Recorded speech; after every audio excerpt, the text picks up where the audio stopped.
Look, I think this is our first time actually being able to have a conversation. It is.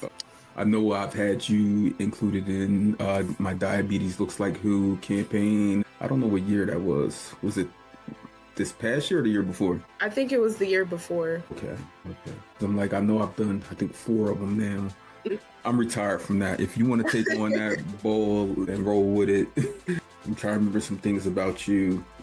Sarah, Indiana, Mm-hmm. sister with type 1. Yes. Met with Congress, sat down with Joe Biden. Yes. 2021? Yeah, 2020, I think, is when I met with President Biden, and then 19 is when I testified in front of Congress. And this is all coming from here. You know your stuff.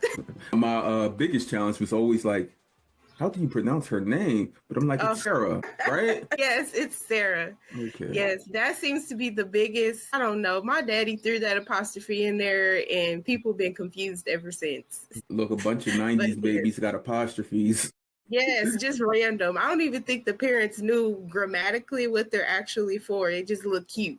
Right, right. Welcome to the Chronically Well podcast, where we have real conversations with community that need to be heard. On today's episode, I get to travel to the Midwest and visit with my sister, Sarah. Sarah, we've never sat down and had a formal conversation, but over the last at least 4 to 5 years, I've recognized you via social media, via putting things in action, via just making things happen and being live in this space, not being a media depiction or an ad for this space, but being live, meaning you make things happen. And again, I truly appreciate you, and I appreciate you for joining me on this journey.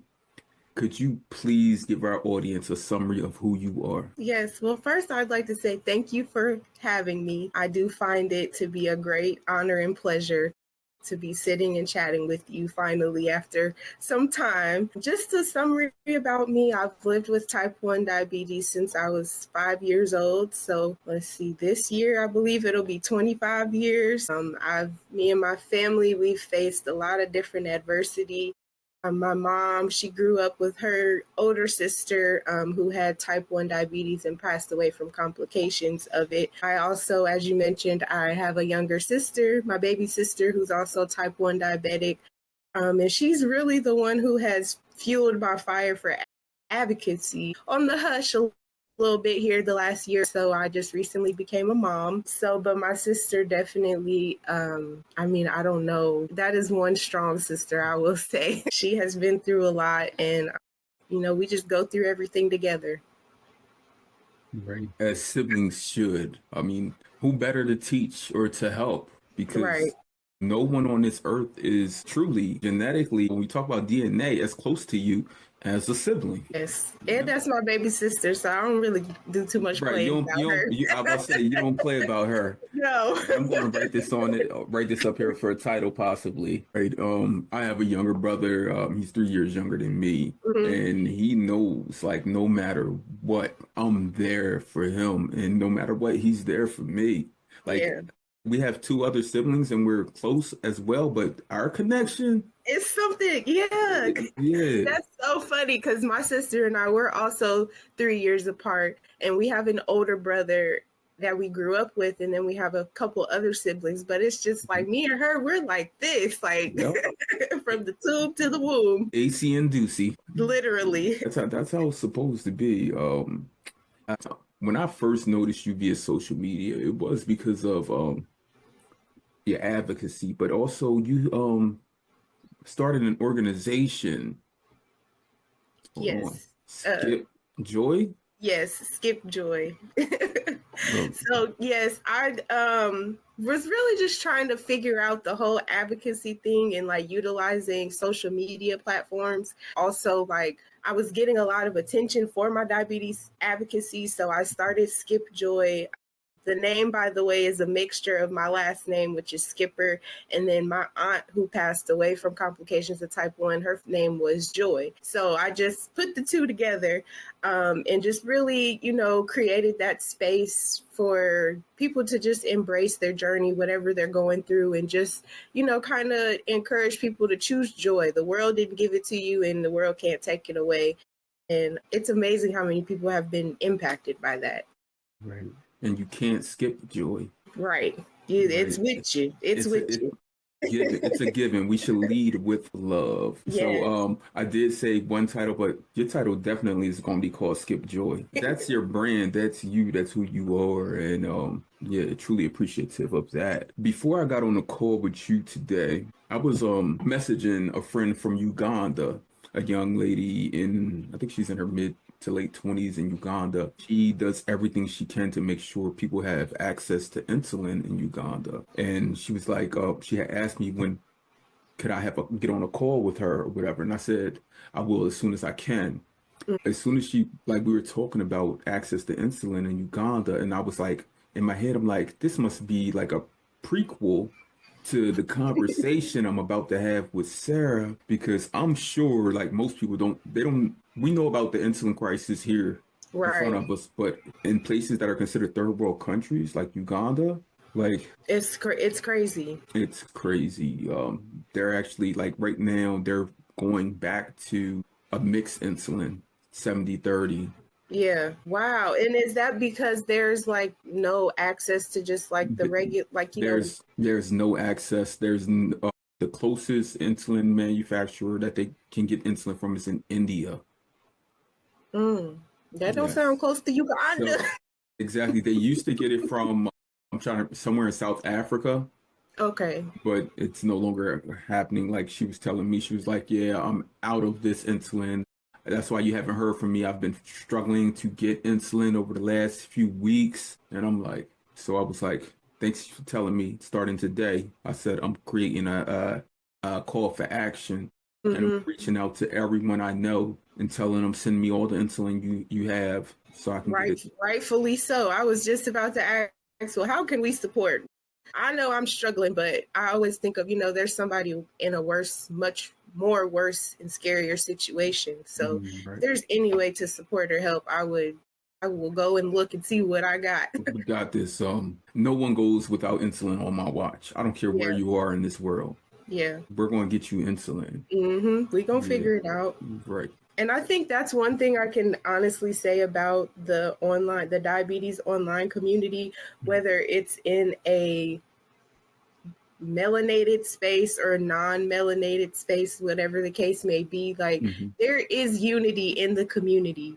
When we put all the things aside, like at the end of the day, one thing I can recall like stressing in interviews is that we live with the same diagnosis. So regardless if you're black, blue, purple, or green, you need insulin just like I do. So we might as well just fight this fight together. Fight this fight together. Look, you have a true old soul, because you were like, I thought you was about to break into Queen Latifah, UNITY, and you're like, we got to fight this together. Like, fight the power that be. Yes. It's funny. But yeah, we do. We have to come together because, like I'm a true empath at heart. And I know that you are also, because what else can we be? Right. We lead with love. We may not always receive it, or it may not be reciprocated, but we give our path and our journey in life and our family history. So we have to lead that way. And sometimes when we lead that way, we do gotta dismantle the system. Yes. That's my pastor said. We gotta have some courageous conversations. I love you, but we got some work to do. We do. That work will never end, because we always should strive to be better. You are right. 100% right. So you were diagnosed at 5 years young. You mentioned 5 years old, but I was like, no, baby, 5 years young. Yes. So living with type 1 diabetes for the last almost 25 years, this is all you know. Truly, I do not recall my life without diabetes, and I think about that a lot. Like, what would I be without it? But in my solitude, I find like I'm still a person regardless of this diagnosis. I will say I definitely had to grow up fast, mature fast, and then so I was diagnosed when I was 5. So when I was 8, when I was 10, my sister was diagnosed and she was 7. So then I really felt like, I got to take this serious. And then also growing up, I just always heard about, my aunt passing away, and I just knew like I did not want that to be me. Like I didn't want, like now I have nieces and nephews, and I just couldn't imagine like somebody having to tell them about me and me not physically being here. So, I mean, it's just what I know, and amongst other diagnoses, but I just look at them as little accessories, unwanted accessories. Right. That's what they are. When you get one autoimmune condition, the other ones start knocking on the door like, let me in. Let me in. Let me in. This where the party at. Right. This where all the beta cells just disperse, leave you. This is where they leave you in a fire pit. Right. Right. That's how it is though. But yeah, you just mentioned something about how you were like, you do not want to be just basically the memory or the legend. You want to be physically there and physically capable and able, so that your nieces, nephews, your own children can truly know you and really take on the gifts of life that you're able to share with them. Because I mean, like your aunt passing, how old was your aunt when she passed? Do you recall, or do you know? My mom was actually, I was born right before she passed. So I was born in August, she passed in November, and she was 43. And when I think about that, like that's not far. That's 14 years away. Like it sounds far, but it's like not far. Right. It's like an adolescent. Like, because you remember when you were 14. Right. Years is nothing. Right. You're still a baby. And that's 14 years. Yeah, 14 years. And I'm sure that placed like, it was traumatic to the entirety of your family, because, I mean, again, she was 43. I'm not sure. Did she have any kids? Oh, she didn't. No kids. 43 years young when she passed you. And how old was she when she was diagnosed? Now that I'm not sure. I know that I think my mom said she may have been like in her teens, but there's a big age gap, right? Like my grandmother was in her 40s when she had my mom. So there's a big age gap between my mom and her siblings. And so one story that I just has been ingrained in my mind is one time my aunt was experiencing a low. She was having an episode, and they tried to commit her to a mental hospital instead of just giving her a Coke, or but it's just, I've heard this story many times. Yeah, like that really, like that's something that happened for real. And so I'm just so grateful for like, the technology and the advancement, and just, I mean, I know we can't really from the times now see how far our society has advanced in several ways, but it's just like from then to now, I could not imagine somebody trying to commit me just simply because of the color of my skin, and you not understanding like what I need. And it's just really scary. Right. That's like today, I tell every medical professional that I'm in a room with. Even just this past week, I was in a room with 23 healthcare professionals with Beyond Type 1 event they had. And I told them, I said, this diagnosis is a true traumatic experience. It affects us psychologically. And it's going to affect the entire family. Like when this diagnosis is given, as we get the educators, the endocrinologists, everyone into to help us in our management, we also need that therapist, that mental health person, that support to let us know and to let everyone else know. Like, you're going to see some things, some changes in this person. You're going to be like, basically like, what the hell is going on? Like, this isn't normal. Like are you cool? Like, is that Annabelle or what? Yes. Nah, this is a part of the process. Yes. And it's so crazy that you say that, because I can recall so many times of when my sugar has come up, I done had to go back and apologize to my brother or, to a loved one. Like, that wasn't me. That was the diabetes. That wasn't me. And I'm so sorry. And then it's just like you go through this guilt of like, dang, why did I even have to go through all of that? And then it's just like they have to go through something too, because it's just like, dang, I really want to go off on her, but I can't because I know her sugar lower, so it affects people in so many ways and shapes and forms. And it's just really crazy. And then when you mentioned speaking with the healthcare providers, it's also like, I think about growing up, how much my mom had to go through and my dad when he was active in my life, like, just to advocate for your child. And not even because now, we know with research and science, diabetes can be, or type 1 can be diagnosed at any age. Like, I just met this lady at church the other day. She was visiting our church for the first time, and she said she was diagnosed with type 1 when she was 28 years old. That's traumatic. How do you go your whole life? And lived an entire lifetime. A whole life. All she doing is worrying about turning 30 and taking a cruise or something. Hello. And now here come Novolog and Humalog. And right. Everybody come knocking at the door. No. That's going to be the cruise right there. Any trip you had planned. Right. First, you got to get access to these medical supplies. Right. Yep. You planned on buying a home? No. You can still, but it's going to be a smaller, tidier home. You might have to get a second, third job. Yes. Right. You might have to get some loans and yeah, go through it. So much that goes through just trying to stay alive with this condition, not living, just staying alive. Yes. Yeah, like when we tell people sometimes, like, I can't do that. I'm not going here. I'm not going. They're like, why not? You never do that. Like, in my head, my mind, I'm like, it's not an option. Yeah. Not right now. It's not an option. You just don't know what I've been dealing with for the last 3 days on the phone with customer service. Customer service, the insurance company, the pharmacy, the doctor's office. Everybody in their mama, and you want me to go hang out? I'm not chilling right now. I'm going to bed. Everybody's gonna baby bad. That's like a spinning cycle in our minds that just keeps on going. No matter what, we can't stop that part. And people don't understand that, like living with type 1 diabetes, there's no pause. Right. No pause. No pause at all. And you're a new mom. Yes. How old is your baby? He's 6 months. 6 months.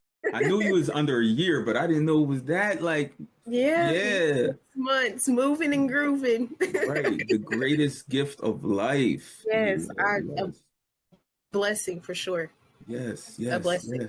Yes. And so now it's like, dang, I've been so used to taking care of me and this diabetes. Now I got to take care of him. And then it's just like, oh, his bag, I got to make sure his bag's packed, my bag's packed. Can't be forgetting his diapers and milk. Can't forget my extra pods or alcohol swap. Like, it just be a lot. So no, we don't really feel like leaving the house today, but you're more than welcome to come and visit us. Right. And look, diabetes, I would never consider handled or under control. It's like, it's all right now. Okay. But look, before your pregnancy, you were all right now. But the pregnancy was like a whole new diabetes. It really was. And then after a whole new diabetes you're going through right now, you done went through three different types. Right. Yeah. And it's so, and it's just I'm a very symptomatic person, right? So before my pregnancy, I could feel myself like dropping. I could feel like if my sugar was going high, like if I just needed to tap out or whatever. But during my pregnancy, I'm like, how is my sugar 43 right now? And I don't feel anything. And I'm thinking the Dexcom is off. No, I'm pricking my finger and I'm this low and I'm just do. Like, what are y'all, what? And then now postpartum, it's just kind of weird. Like, I really don't know how to explain it, but like diabetes, girl, you can have it. You can just have your day because I'm just here. Right. Yeah, I tell people like even when it comes to things such as like basal testing and and me being a man, I'm like, I do basal testing every 3 to 4 months. I do it at least quarterly because I Mm-hmm. know how the hormones can change within the human body. And Right. and I'm like with women, I'm like nonstop basal testing. Like that Year water tastes a little. round. Did that water taste a little like for real? Like did I wake up and see like some a sparkle or something? Like Yep. there's so many different things like hormonally that are changing within you. And like first off, women rule the world. Women are everything. You know that. We know that. A woman with type 1 diabetes, lady, Zena ain't got nothing on you.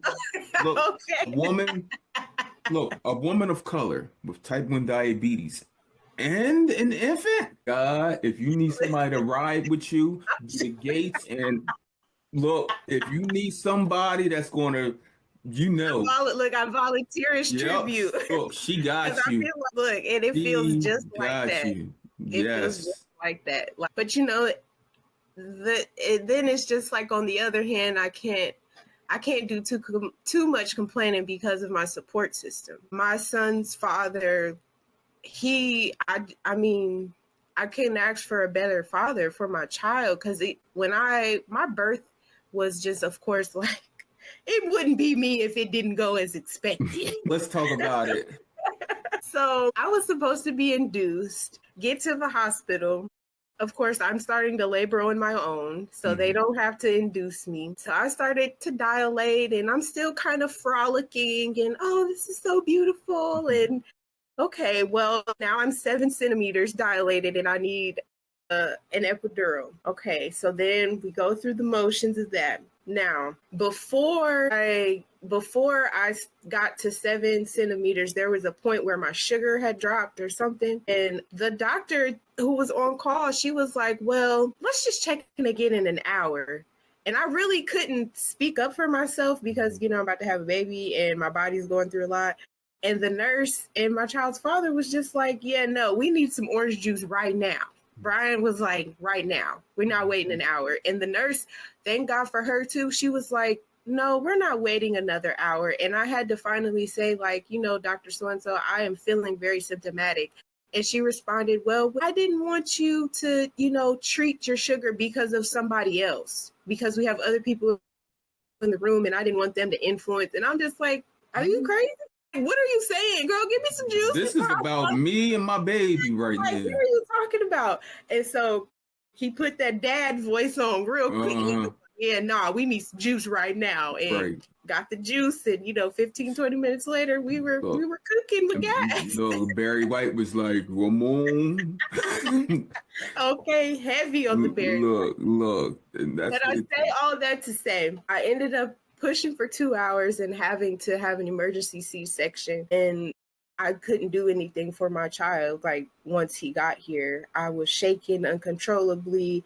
I was just like going through a lot, and he was there. Like, those first couple nights, I ended up being in the hospital for like 4 or 5 days, and he was on it, like, I mean, white on rice. And I can't appreciate him more than I do, because it's just like, dang, what would I have done without you being there? And I already felt so helpless. I really did, because it was just like, what's going on? Right. So in this space, we give the opportunity to give flowers to to our support systems, to those that help and aid us in being our best. So, good brother, man to man, if you ever get a chance to see this, I just want to let you know, like, you are truly appreciated. Like, for real, as a man, I love you because we know the different barriers that are placed against us. But during that time, during that moment, and continuing, you've been able to break through and look at your family now. Look Yeah. at them. Yes. And we just a little happy trio. Thank you for that, though. Thank you. Because, I mean, as a Black man, as a man, period, I'm sure there are times where feeling super, super unappreciated. But I'm going to give JJ's dad his flowers. And if I didn't have Skip Joy, I would have named it JJ's dad. Where everyone would have been like, what is that? Let me go listen to that. JJ's dad. Yeah, but yes, gift him his flowers. He deserves it. And with Father's Day come around the corner, yeah, let's celebrate him with more We than will. socks. Right. Okay, no, yeah, no, Look, did a little look, more than that. what he need on a grill? Right. For real. And he can cook too. Look, Listen, look, we got this little propane grill. I know we going off topic, but we got this little propane look. There's no grill. topic. This He is threw ribs on there. They were fire. look. This is your show. We talk about everything else plus diabetes. You know, I did want to ask. Well, I did want to go furthermore into your not your pregnant. Well, yes, starting at your pregnancy. Did you notice like your hormonal changes and your blood sugar dipping lower before you even found out you were with child? So I knew something was going on. I will say, being diagnosed at such a young age, like I've become really in tune with my body. Mhm. Pregnancy was far from my mind. I honestly thought that um, with how my sugars were and stuff, like I thought I was passing an ovarian cyst because it had happened before. And so it was about a week or two where I just was just sick and couldn't really get my sugar to stay up, or I just didn't. I can tell you I didn't think that I was pregnant. And so when I finally went to the hospital and I was like, yeah, I think I'm passing an ovarian cyst, they came and did an ultrasound and they were like, oh, well, congratulations. Like, who's pregnant? Not me. That Look, ain't what I came here for. it was God's plan. Yes. Look, Yes. you were just a vessel. Yes. Literally. Yeah. Oh, yeah. I was asked that because I've had many conversations with ladies who've gone through pregnancy, but I've never asked that one because I know that when you are pregnant, like there's a greater risk for those low blood sugars. Mm-hmm. And I mean, we know that you're supposed to keep your A1C at that lower end towards like as close to 5 Right. as possible. And I will say this though, being pregnant, that was the first time I will literally say in the last decade how good my A1C has been. I have not had a good A1. Now, I'm not saying for y'all to go out here and just be Yeah, having babies right. all willy nilly, but I was really shocked that that was the healthiest that I had been. And I really think that it was just because I wanted my son to get here safely. And I knew that I had to be healthy in order for him to get here safely. Right. It was preparing you for his actual life. You know, as a mother, there's absolutely nothing you won't do to make Right. sure that your child has everything that he needs as far Mm-hmm. as like his developmental and growth and meeting milestones, like Mm-hmm. everything. And your body was preparing you for that. Mm-hmm. Yeah, you're going, once he's born, you're gonna be like, I can't believe I'm doing all this. I gotta do all this. I gotta pack up my alcohol swabs and his Yes. diaper bag and everything. Look, it was preparing you. It's like, So I can't believe how many yeah. finger pricks I'm doing right now. Like, what is going on? So, and then once he was born, I'm already freaking out because I had to have a couple blood transfusions and transfusions. Then when he get here, they talk about his sugar low. And they couldn't get his sugar up. Oh, it be. Because what do you mean? Like, what do you mean? But we got it together. I mean, I still live with that fear. Thankfully, though, I've heard about the screening, the T1D screening. Now, I don't know all the details on it, but I pray that it's something that I could afford or have access to because I of course would want to get him screened. Right. So typically they don't start until age 2. Okay. But yes, Sanofi has the screen for T1D, and trialnet.org has it as well, where they will Okay. screen for, I think it's 4 out of the 5 autoantibodies that are true precursors to living with type 1 diabetes. So if you And had, do they do that? Is it a blood draw? yeah, and Okay. it's just a small sample, Mm-hmm.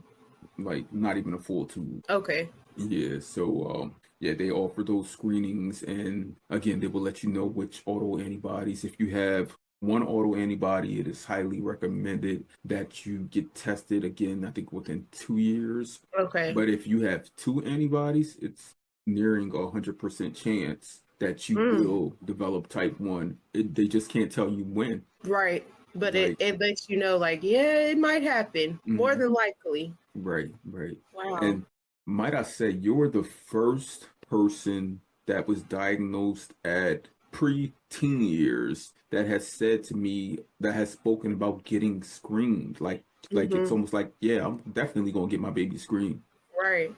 And I had chalked it up to, and we were having a conversation about it last week. I've had many conversations about it with people. I had chalked it up to, like, since diabetes is all you know, that well, because these some people who are adults who are diagnosed before the age of 10, they're Mm-hmm. like, I don't want to get my child screened. And I Mm-hmm. had chalked that up to that because they were so young when they were diagnosed that they don't remember a life without it. So that's Right. it. And when I hear people who were like teenage plus that got diagnosed, they're Mm-hmm. like, definitely getting my baby screened because I remember Mm-hmm. going into DKA. I remember my Right. diagnosis. I remember how it affected my family, everyone. Yeah.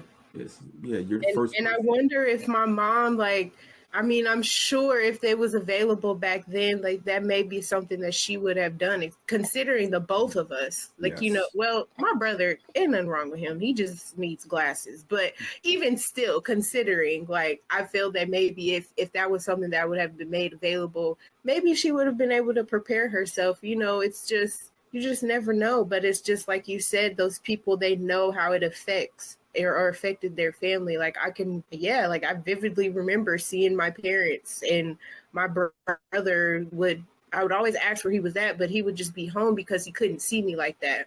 He couldn't see me or my sister in the hospital. And I'm just Mhm. like, dang, he can be rude sometimes, but he do love me, and it's just seeing the burden, or trying not to feel like a burden, but just the weight of everything and the fear that I could see in my mother and father's eyes. Like, dang, my child is sitting here sick, and I don't know which way this could go, left or right, Mhm.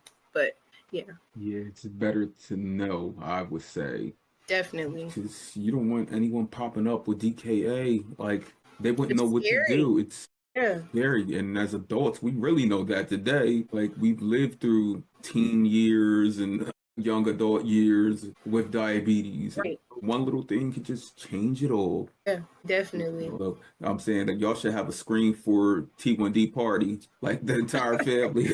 Like Literally.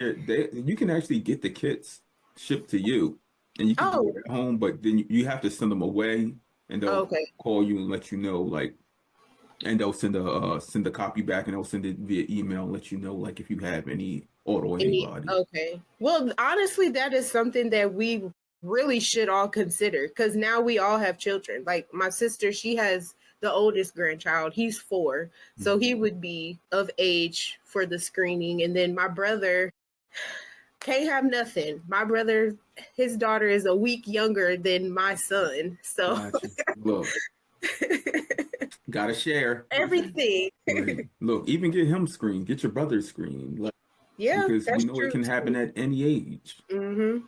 Yeah, yeah. Well, let's have that party. Right. Would never think of such a party. I mean, considering your family history, I Yeah. know, like with my family history, like I'm having a party too. Why not? Why not? Save us all Right. some trouble. Let's put this money in a pot together. Yep. Let's get it Somebody, together. if somebody going John Q the system. That was funny. Right. Growing up, since you've always known you've had diabetes, but was there ever a point like in your childhood where you were like, I can't believe I have this. How can I get rid of this? Why me? I wouldn't say so much in my childhood. It was more of like transitioning out of high school, going to college. My childhood, it really wasn't, everybody knew what to do, I would say. Like, I really had good teachers, like, even some of my best friends, like, school nurses were on it. But it was more so going to college. I'm more independent. All My on mom, you. yeah, it's all on me. And so everybody's out, having a good time. And I'm like, oh, wait, let me check my pump. Oh, wait, oh, wait. And I'm Mhm. just like, I'll go ahead. I'll see y'all tomorrow or something. It just became super stressful. And that's when I actually started having to ration, when I got to college, as I aged out of my pediatrician. It was just like a really scary time. I was rationing food. I was rationing just everything. I was scared to call home because I didn't want to come home. But I'm so grateful that God saw me through that, just because I didn't realize until I got back home how sick I was. I thought a little insulin here and a little food there, like, I'm making it through the day, but like slowly disintegrating, and I know. As you're speaking it, I'm like, yes, I remember. yeah. I remember those young 20 years thinking that I was the strongest person alive, like nothing could break me. And I'm thinking at the same time, like, yeah, they told me I need to do this and do Right. that, but they haven't met me as an individual. Okay, like I got this. Like I'm growing, I'm maturing, I'm a man now, and I know I can handle this. Like, come on now, it's just a Look, little. and it's handling you. Look, it's just a little diabetes. Right. What? No, Uh, insulin, full un- dose? until No. you find yourself on the floor with stomach aches, it feel like Yeah. food poisoning when you know it's DKA, Yep. and trying to Yep. flush out ketones, drinking gallons of water. Like, Living on the bathroom floor. yup, we've all been through it and telling ourselves it's not DKA, it's not DKA. Yeah. Thinking yourself out of it. No, but you're actively going through it. Yup, back to those fire pits. Mm-hmm. Yeah, but when you were at like elementary, middle school, no issues? Because I know middle school for girls, like that seventh, eighth grade specifically. I think middle school, I had it down pat Gotcha. because my girls from fourth and fifth grade. So I'll preface with, like, we moved around a lot. My mom, she worked for GM. So we did a lot of moving and stuff. But by fourth grade, I had my crew. So transitioning into middle school, there really wasn't, I can honestly say, like, it wasn't like a breeze, but it wasn't like any major difficulty because I had the same friends, different teachers, but they were understanding. I mean, my body was going through changes, but I was just like on the pump and just, happy to be on the pump and got a new technology. I did have one teacher who would always tell me to put my phone away, but my friend would always correct him before I could even open my mouth and say, "That's her insulin pump." So I think honestly, middle school was probably like the best Good. years of my diabetic life, and then just like regular life. None of them little dusty boys bothering you about your insulin. Oh, and plus, I will say I'm a little bigger than most. I was taller than most of the boys, so I was their bully. In all honesty. I'm not stepping up to that. Like, Yeah, no, yeah. don't mess with me, please. Right. Because even though everything about you is led with joy, Yeah, okay. what after joy, what it comes? Pain. Don't make me flip the switch because I will. Look, so growing up, diabetes for the most part didn't stop or prevent you from doing anything. Absolutely not. I was very active in sports, loved basketball. I threw the shot put. I just did different things. And I really think, just having an older brother and he was really good in sports, like he really he fueled my competitive spirit. It really didn't stop too much. Right. You have confidence even before diabetes because you had an older brother. Someone, I mean, you may have not even looked up to him. You may have looked past him, like, boy. Right. But really, internally, you were looking up to him. Yes. Yeah. So you had that in front of you, so you knew you had goals and dreams to reach and achieve, and diabetes wasn't going to stop that at all. No. No.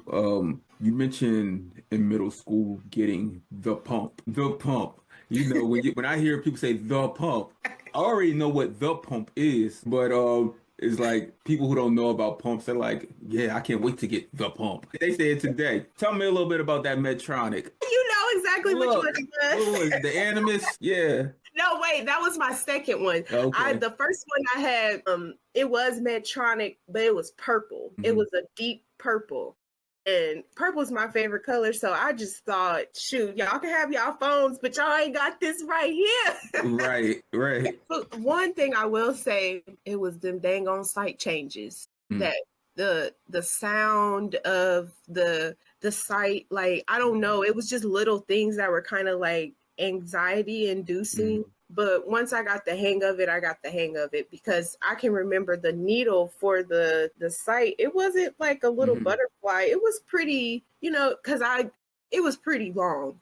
And I always had to get the longer sets because I had like muscular skin, or it might be the other way around. But either way, it was anxiety inducing, hearing the clicks and just like, is this one going to hurt? Is this one going to hurt or no? And then also getting in trouble for being a kid and my sight snatching out. But, as a child, I'm like, dang, well, I was just playing. I didn't mean for it to come out. But my parents are looking at it like, girl, now we got to call the insurance company. That's money. Yes. Like, that's not free. Sit in that corner and read a book. Yeah, you're done. No physical activities for you because you costing us money. So yeah, I wouldn't think about that right there. Like how much, it truly had to have been a burden on your parents, not just psychologically, but financially. Financially as well, yeah. Yeah, when you think about things such as like taking trips, going to visit family, vacations, even just like small things like, Mom, can I go shop and buy a couple pairs of pants? And she's like, he gets to get a couple pairs of pants and sweatshirts. She gets to get a pair of Nikes. Man, Sarah, you gotta get some infusion sets. Yeah. Literally. Don't you like that purple pump? Okay. That's literally how, I'm pretty sure that's how it was. And as a child, you just like, well, why can't I? And then it's just, I also think about my brother, how much time my mom had to sacrifice being away from him and, like being at the hospital with me and my sister or going to doctor's appointments or doing whatever. Like he still was in school and still had stuff to do, and he was a really good athlete. But on the other hand, he had two, sick sisters and, so I always think about that, like how that affected him and his, his psyche and everything like that, because it's just like, dang, what about me? But he's been a trooper. Something I do recommend to everyone. Typically, I recommend like having that conversation with your parents. Like, how did this diagnosis truly affect you? And do that as an adult, but with your siblings also, specifically if you're like close in age, have that conversation with them. And I'm pretty sure he's going to light up. He's going to be able to write a whole book. I say all the time, where is Tyler Perry? I got some people he could talk to. Look, and we need that story so that it will help lessen the burden of others living with type 1 diabetes, change what the media's perception of Black people and diabetes is and everything. Like, we do need that. We need more because you want to know what my only perception of a Black person with diabetes is soul food. Right. Big like, Mom. Yes, like, and watching that as a child, that was kind of traumatizing. Like, Lord help me. Yeah. Look, you was just waiting for your uncle to come out the room with the TV with the money. Here, solve all your problems. Yep. Hopefully you got enough in there for my insulin. Take a step forward. You were diagnosed at 5. Your sister was diagnosed at 7. You were 10 years young when your sister was diagnosed at 7? Yes. Right. And I know for people that live with type 1 diabetes, young people, you're way more mature than your peers. Intellectually, like emotionally, your maturity is like at 10, you were like 15, 16. Yes. Like, because you were able to basically keep yourself alive and stuff. So, do you recall your sister's diagnosis when you were 10? Yes, I remember it vividly. I remember when they came in and they gave the results, or they told my mom her diagnosis, and she just like became hysterical. And me and my sister, we went in the bathroom and I was just like, now what we gonna do? I was already enough. Now it's 2 of us and, just other things going on with our family. But I'm just like, I just remember just crying just because I was what you call a brittle diabetic. But my sister, that girl is a no limit soldier. And I honestly feel like that's from just her growing up and she saw me doing what I had to do. So when it came time, we wiped our tears and, we just got on the horse and kept going. I mean, she just is just so fearless when it comes to like trying different sites and putting, she would give herself shots in places where I just would never think of. And she just go on about her day. I'm a big on pinching, like, pinch and go. Right, She'll same. just stab herself. She just like, I have a whole ritual and process. Shelby, no, she gets it done. Right. Yeah. I couldn't imagine to have a sibling and your mom. Oh my, like, phew. Today we speak it today, like therapy, support groups. We speak it today. Yes. But look, she didn't even have the internet like that to like. No, and she was building cars. She still worked. She worked for GM and still had like what? Look, your sister was a no limit soldier. Y'all both threw on y'all boots. Your mom never took hers off. She never took hers off. She was greased up, like yes, ready, and still ready. Look, y'all all were different car parts. One was a carburetor. One was one was an engine. Like let me nooks and crannies. Put them back together again. Humpty Dumpty. Literally, and it's just, and then it's just, I'm so grateful. I talk about my mom a lot. I'm grateful for my dad too, but they did end up divorcing, and so he moved to a different state, and so primarily I was with my mom, and it's just like the strength of a woman, and then the strength of a Black woman it's almost like, yes, we strong, but don't y'all know we tired? Like, thank you for commending me on my strength, but it's like I don't have a choice. And I think what society does is we get caught up in admiring that strength, but you don't know the struggle that it takes to be this strong. And so it's just like I'm just so grateful for my mom. Like we wouldn't be here if it weren't for her. Literally. She gave you birth and gave you continued life. Probably restless nights where she worked 12 to 14 hour shifts, still came home and made sure that y'all were well, checked in on y'all. Look, you got an infant.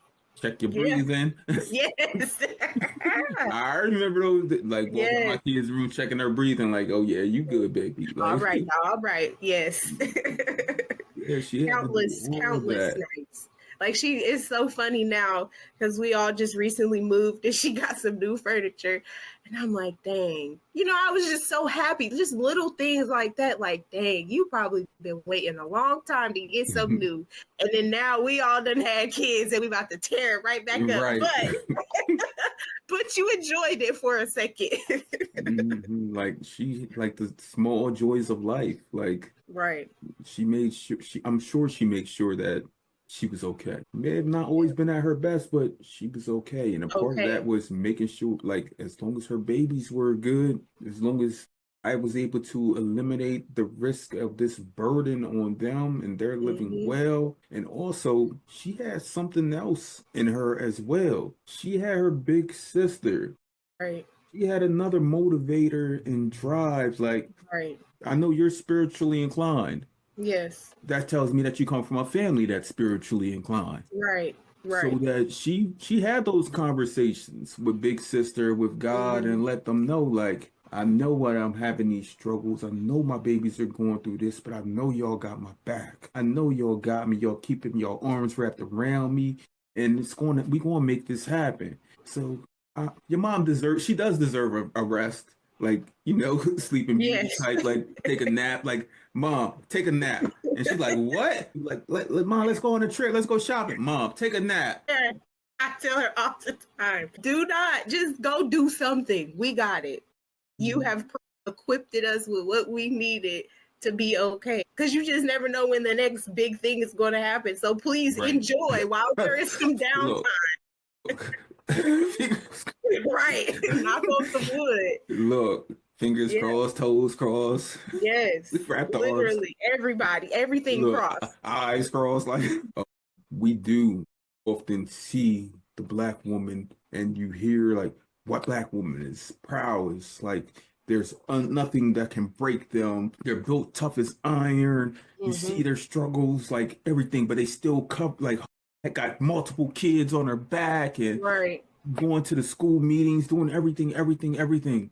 But you still deserve peace, You're right. peace, Peace. tranquility, just being able to just release. Mm-hmm.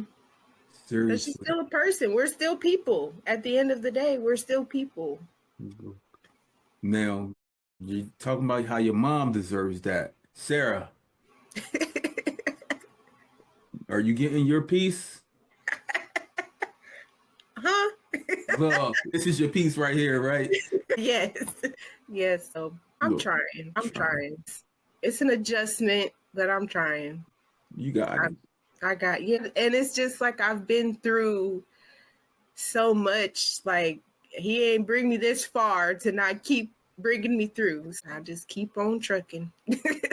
You have to. There's no other option. Yeah. And I'm raising a, and I'm sorry, I keep bringing it back to this, but I'm raising a Black son in 47's America. I'm not going to give him the grace of saying his name, but I don't have a choice but to lock in. Gotta lock in. Gotta lock in. Gotta show him that we gonna break. We gonna break through. Right. And he's gonna see you. He's gonna see your strength. He's gonna see his father's strength. He's gonna see that, and he's gonna like. You don't even gotta tell him. Right. He's just gonna fall in. And a part of the true American dream is to see your children better off than you were. Right. That's all I want. That's all I want. Right. Because your mom might have got 2 to 3 hours of sleep with those two babies with type 1 diabetes, and then trying to make it to a football game or something, yeah, basketball game or something. Like you got to make sure you get some of that rest that your mom never got. Right. That's true. That's true. Yeah. That's true. Yeah, it's all generational, Yeah. Yeah. Great. What's some good advice that you've received or that you can give to a family of someone who's newly diagnosed, or someone who's been living with type 1 diabetes for a while who just needs to basically start anew? All I can say is just keep living. Keep going. It's not meant to be easy. We all want it to be easy, but would it be worth it if it was easy? This diagnosis it's tough, but you can get through it. It's something that and especially like speaking to a family, just stick together. Just stick together and ride it out, because the waves are gonna, some days they're gonna be cool with it, some days they're not, and then so you just stick together, and whatever faith anybody has, just hold on to that. Just stick together. It's gonna be okay. It's gonna be okay. It's gonna be okay. Look, today we have options that Right. are available for us that a little over 100 years ago weren't available. We're not. Yeah. At all. Right. But today we can live. Yes. And then also, like you just said, today we can live. You can live a life with diabetes. Like you can play sports, you can go to school, you can have a family, which is something that I was kind of deterred from, like growing up, because of the concerns of complications with women and type 1 women in pregnancy. Like I can remember growing up and going into like adulthood, well, you want to avoid having a kid because X, Y, and Z, but it's just like our plan is not the plan. He has the plan. So we just take this information and do what we can with it. Right. It was no still magnolias. No, not at all. That's funny because my sister's name is know. Shelby. When you mentioned that, I said, like, I was like, shit. Yes. And I had both versions going through my head. yeah. It's not no still magnolias today. Like you can do any and everything, and you will. You will thrive. Your family will thrive. You'll be able to reach every single goal, dream, and a part of that is the goal and dream you have of your family. Like it wasn't a plan. You hear about, like, you see this stuff like via social media, like ladies, like women who are of childbirthing age, and they want to begin, like T1Ds want to begin, and you see so many different issues and things that come about. You were just right with God. That was it. Yeah, I mean, literally, because JJ was not on my bingo card for 2024. He was not, but like you just said, it's his plan that I've and it's so funny that you say that because I found out that I was expecting in March. In January, I visited with my grandparents, and my grandpa was like, "Well, what you gonna do?"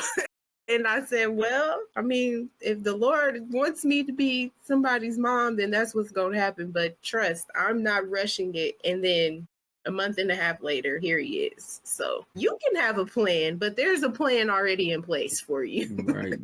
Grandpa saw it. He smelled it in the air. Yeah. And then when I told him, he busted out laughing. Well, I thought you was, don't do that because you did it.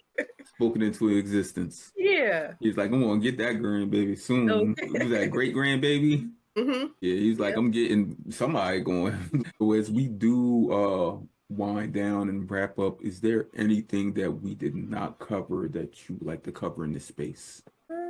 Nothing that I can think about. I really just wanted, well, I just wanted to have an open dialogue, honestly. So I appreciate this. I do better in this format, but no, nothing that I can think of. Definitely wanted to give my mom and Brian their flowers and my siblings and stuff because you can't do it by yourself. You don't go too far alone. So let me know right now if you want me to mute out any names. Oh no, these people they know. Okay. Because I'm like JJ daddy. That's how I talk. I know I'm ignorant, but no, his name is Brian. But that's just how I Big B. Yeah, because in this space, like I love having these conversations because not often do we get to just sit down and talk about everything else plus diabetes. Like it's usually so technical. And I'm gonna be honest, I get lost in the technicality sometimes just because this has been my life since I was 5. Always got numbers going through your head. Ways, figuring something out, some sort of calculation. So I'm going to leave on this note, Sarah. You were diagnosed at 5 years young. You've been living with type 1 diabetes nearing 25 years, a quarter of a century. That's some time. You've been living with it longer than me. Like I'm only at 22 years. Oh my goodness. Like, your sister has been living with it, what, 22 years now? Yeah. 20. Oh, the same as 22 years. Someday, one day. Look, my pod's going off because I need to change it. Can you hear the beeping? Yeah. Look, let me look at this real fast. Good. Get your stuff together. Pod expired. I got 8 more hours. Now don't be waiting till the last minute. Still got 34 units in there. Okay, you should be okay. Again, like you 25 years and 22 years. Someday, not today, but hopefully in our lifetime, that there will be a functional cure that's truly available for everyone. I mean, you and your sister, diabetes is truly probably all y'all really know because it was so impactful during that time, during those years, even though many people do remember like preschool, daycare. Y'all remember diabetes and diabetes. That's it. Double diabetes. Double diabetes. But again, someday, one day, I'm put it into existence. I say it, like, let's invoke this. Like one day there will be a true functional cure. And on that day, not only will you be cured, not only will your sister be, but the entire community that lives with type 1 diabetes, insulin dependent diabetes in general. We are all cured. Because by the graces of God, you ain't going to let one person have it. Right. Like, and that's the same with science. You can't let one person get it and then the other people leave everybody else out. Right. Yeah. We go take their cure away. We all need this. Yeah. But on that day, you find out that you, your sister, the entire community is fully cured of type 1 diabetes. What do you do? Cry. And I mean, not in a sense of like sadness, but just of pure joy. Like I sometimes feel like I've just been robbed of so much because as you mentioned, people do remember preschool, people do remember kindergarten. I mean, I remember everybody having cupcakes and somebody's mom bringing me an apple with peanut butter because they knew that I was diabetic. So, and just, I mean, all I could do was probably just cry tears of joy, in all honesty, and think of all the work and the advocacy and stuff that I've done, not only just for me and telling myself and my sister's story, but my aunt's story, who didn't get to see a lot, with her life being cut so short. I'd just be crying and thanking the Lord. That's the only answer. But when I was first asked this a few years ago, I said I would drop down to my knees and just think. Like, I know you got so many other blessings that you must place out there in the world, but you did this for me. Okay, for little old me. And you're the only one that's truly been around for the entirety of this ride. Yeah, because when the days get dark, they get dark. Mm-hmm. They do. And it's just, I'm so glad that you asked that question, because that's something that I think about often. What would I do without diabetes? Like, what would I do? I'm sitting here checking my Dexcom right now. Mm-hmm. People scroll their phone. I'm on the there's a lot of look, there's a lot of time that will be saved. Yeah. A lot. But you know, some people be like, "Oh, I don't got time for this. I don't got time for that." We in our heads like, "What you mean you ain't got time?" Until you made to have time for it. Right. I got time. Like, without diabetes, I would be in Uganda right now, probably making insulin. Okay. Figuring it out. Like, we'd be able to figure out like a lot of things, other chronic health conditions we can aid in helping find functional cures for. Right. Like, diabetes isn't the end of us. Exactly. It's the beginning. Just the beginning. Mm-hmm. Just the beginning. And on that note, my friend Sarah, skip joy. Thank you for joining me on the Chronically Well podcast, where we have real conversations with community that needs to be heard. Because Sarah, you are truly someone that needs to be heard. Thank you. Thank you for having me. And Brother Willie, thank you for providing this space, and thank you for all that you do for not only just type 1 diabetics, but for type 1 diabetics that look like us. So thank you, and y'all subscribe, like, follow. Thank you for that.